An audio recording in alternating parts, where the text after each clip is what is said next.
Okay guys, tadi saya dah upload video ADX TG, SYM ADX TG.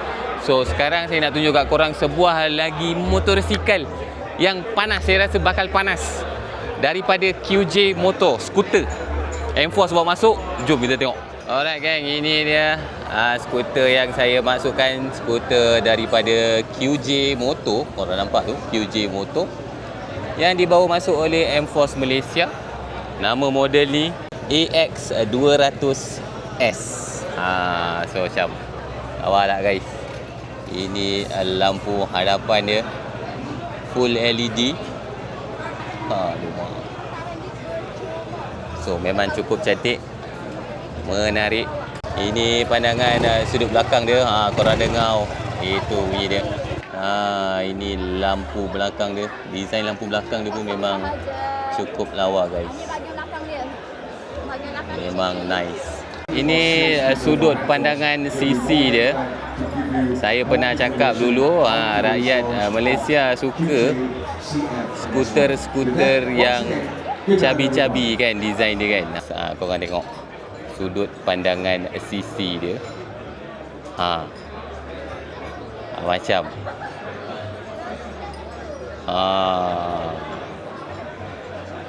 ada tempat pegang kat bawah ni. Kalau korang nak angkat kan, senang sikit. Okay, siap datang dengan windshield kecil dekat atas ni. And ada winglet. Ada winglet lah. Ada winglet guys.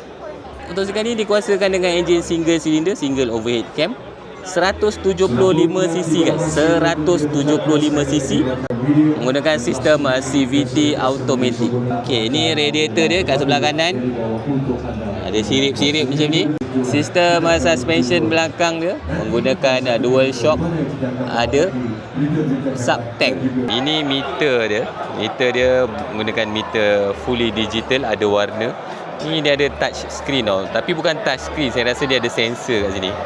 Traction control ni pun kita boleh off kan. Okay, kita tekan dulu. Bukan tekan lah, letak je jari kat sini.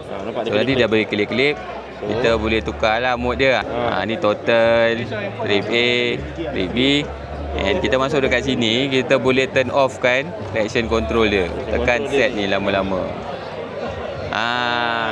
So sudah off traction control. Gunakan sistem keyless ni. Korang nampak tangki petrol dia 10 liter guys, tangki petrol dia.